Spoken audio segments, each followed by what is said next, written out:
It's Overwatch time. Hello, welcome to another Figma review. Today we're going to have a look at the Figma number 421. It's Pharah from Overwatch, as I already said, because that's that time. Continuing the Figma Overwatch line, which I've been pretty happy. I mean, there's some hits and misses, but I think the figures are overall pretty strong. I don't have an issue with it, so we got Pharah right now, and there's a lot of mechanical detail, which I'm really curious to see how well they did it. So let's have a look.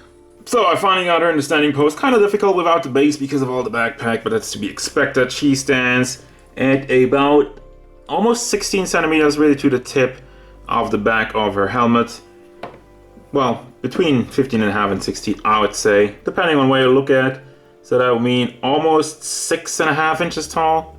Again, going to the back of the helmet. Well, more like 6'4", which is the max size. Overall look and detail of the figure, and let me take off real quick the helmet for the face sculpt. And that's the first thing that kind of, I don't know, guys, you tell me. I feel like the face sculpt is kind of iffy. It looks super shiny, it looks pretty iffy. I mean, the paint on it is nice, except for the makeup maybe a little bit weird. I don't know, it kind of also seems unclear. It's like, it looks a little washed, is what I'm saying, I guess. Not the biggest fan of it, but I mean, you do have the helmet on for the most part. Let me put that back on while I'm at it. Tons of metallic blue and gold with the beak. The detail on it is very, very nice. Even like the braids that are coming down, which I think is from her hair. Surprisingly enough, I don't really see any paint issues with this figure. We had a lot of issues with the quality control fairy, which is a new word I'm going to use for bleeding paint, unclean paint. But I haven't really found anything. Yes, there might be some bleeding here and there, very small things. But overall, it's a bunch of really nice gold metallic, silver metallic, and whatnot. I think the reason for that may also be the simple fact that it's mostly panels. It's like a lot of these things, it looks like to me, are just connected. That, you know, this is a single piece that they just had to put on. So you can paint it by itself and you don't have to worry about bleeding or going over the line. Although there are still details, especially in the chest area, shoulder pads, and, well, the back, I don't really know about the silver, about the exhaust pipes or whatever you want to call this. This is movable, has a lot of nice mechanical detail, although one thing that already stands out is this is just pegged in. This doesn't move up or down, which is a little bit disappointing.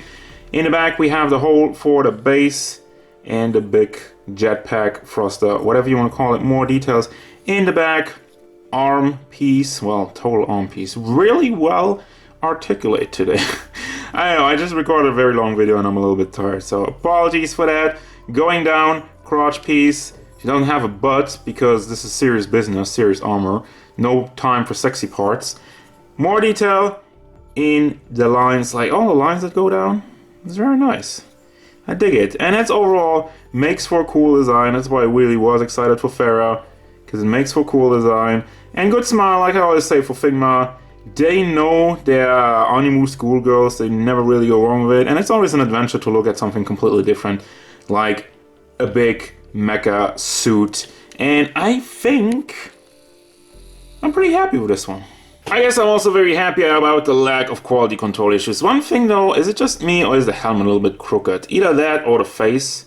It's not too bad, but it seems like it's leaning off a little bit to the side. Regardless of that, articulation had to make some sacrifices because of all the armor puzzles going on. So, it has the hinge with the ball peg in there, so you can kind of pull the head back and forth. But still, as a result, it barely goes forward, no matter what, no matter how much I turn it. Because I don't really have any room at the jawline. Goes to the back, okay, does tilt side to side quite a bit, and it does pretty much go all the way around. Don't want to force it too much, don't want to break anything off. The little braids that go down over here are soft-ish. I say soft-ish because it's not really rubbery, but I guess they go out of the way. But don't want to break anything, don't want to chip anything off. As I mentioned before, wings only move out to the side, move back and forth. Don't have anything with that, they also move all the way up.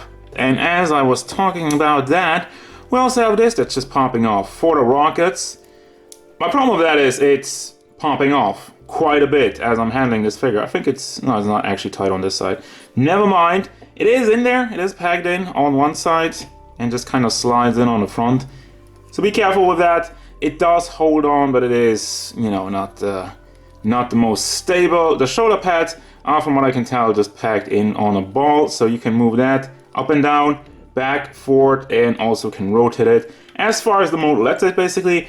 But with the big shoulder joint, you're a little bit limited with the shoulder. Does still get about 45 degrees. Let me see if I can move the shoulder up a little bit. That's about it. Does still wiggle back and forth. It's okay for considering how you have to deal with the big shoulder. You can't really do anything else. Unless maybe they could have packed it in the back so you can flip it up and then, I guess. There's always ways, guys. And for the elbow joint, goes up 45 degrees, a little bit over that.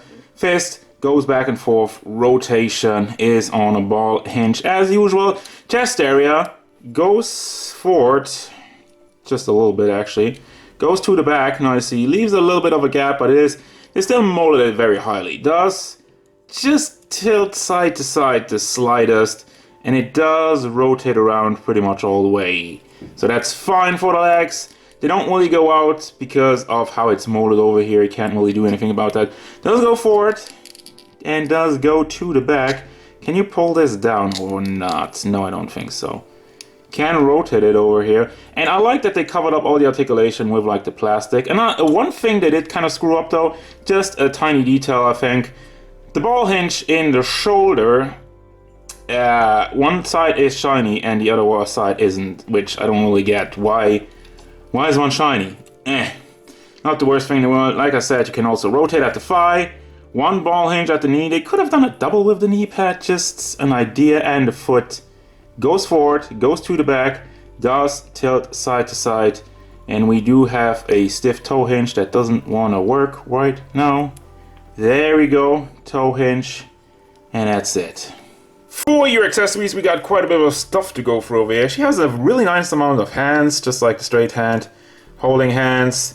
Well, yeah, more closed holding hands and kind of like a pointy finger, trigger finger hand, and a more open hand, and then a completely just posing open hand, and a gun. It sounded like a sigh, but it's actually sigh of relief how clean this is painted. I really want to go in on the detail because it looks great. I'm a big fan of the gun. There's no paint bleeding once more. There's no issues. There's no chipping. There's no nothing. It looks awesome. Are they just better at doing metallic paint jobs or whatnot? Is that the thing? Because when everything's metallic, it looks great like that. And when it's not, it's tons of... How is there no paint bleeding on these tiny like bullets? So, by the way, all of these are basically option parts which you add to the figure to change the figure. And I have the instructions actually in the back. Because like you can change the head, and you have a part for assembling the helmet, so you can make the I think it was the winning pose or the character select screen pose where she actually just stands there with a regular head, regular head, and the helmet on the side. So you let it on it like that. There is the gun, and then every other panel is just to replace already something existing on the figure. And I'll just go through that right now. Again, here's the hair. If you don't wanna display it with the helmet, you can do that. You got the option, just take this, put it on the neck, and if you just want to display the helmet on her arm, that's what you add to the helmet. I guess you just put this together, there you go, and then you have the helmet just to display. And then these big parts, I think they are for the legs, it looks like. Got the leg pieces, and then you got the gun shells. Just put that in there, yeah, that's that. These are for her thighs on the back. These are little thrusters.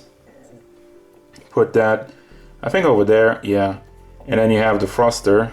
And these are for the shoulder pads if she unleashes her barrage of rockets.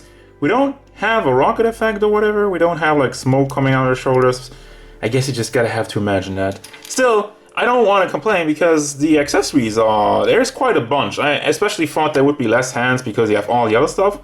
But no, they didn't cheap out on those. And then finally you have the Figma base and the Figma back included with every Figma. Also, this is the special Blizzard base, for the record, where they have the Blizzard logo on the lower part, which looks weird from the upside because it's flipped. There you go. Before I get to the final thoughts, just to show you how it looks I mean, I like the thrusters in the back. Also, by the way, everything is on there super tightly. I really chip my nails trying to get, especially these off on the side. It's a little bit easier. It does look kind of wonky how, like, if you look under there, has just a long pack sticking out. It's alright. I mean, what else are you gonna do? Shells look cool. Also, this moves around. I forgot. I didn't really see that. It's a little bit on a hinge. Doesn't really do much, but it does still give you a little bit more leeway when you try to push it out. It's still not a lot, but at least, hey, they tried. So here you got shells, and here you got the rocket pod. Again, it looks kind of empty. I gotta admit it. It looks kind of empty because we don't have any energy effects. No rockets that kind of like come out of there with some smoke or... That's just the thing, but hey, I mean, I guess she's getting ready to ult. She's not ulting yet. She's just, you know, this pre-game, okay? Final thoughts for this figure. I like this figure. So overall, the good. There's no paint issues. Wow! The QC fairy has blessed us on this day and not screwed up the paint. As such, it looks super nice. But on the flip side, as I mentioned, I think the face is kind of meh. It's not horrible. But then you got also the articulation, which had to suffer a little bit. But again, it's not horrible. I think the sacrifices they did absolutely needed to be done. So I'm not really offended by it. The more I played around with it, the more I kind of like, you know, didn't have a problem with it. Also, there's a nice detail on the gun. They kind of didn't, a little arm gun, didn't really focus on that. But yeah, I mean, I don't really have a complaint about this figure. To me personally, I just like the look of the figure. And first and foremost, they had to get all of this in and still make it articulate. And I think they did that very well. So I'm going to recommend this figure. It's not a good entry in the Figma Overwatch line. It does come at a price. It's not very cheap, but I think what you're getting for it is worth it. At least to me. So, recommend it as usual. Thank you very much for watching. Don't forget, if you enjoyed this review, hit it up with a like and subscribe to the channel so you can stay tuned for more figure reviews, card game stuff, and whatever Pharah wants. I remember some rockets would have been cool, but whatever.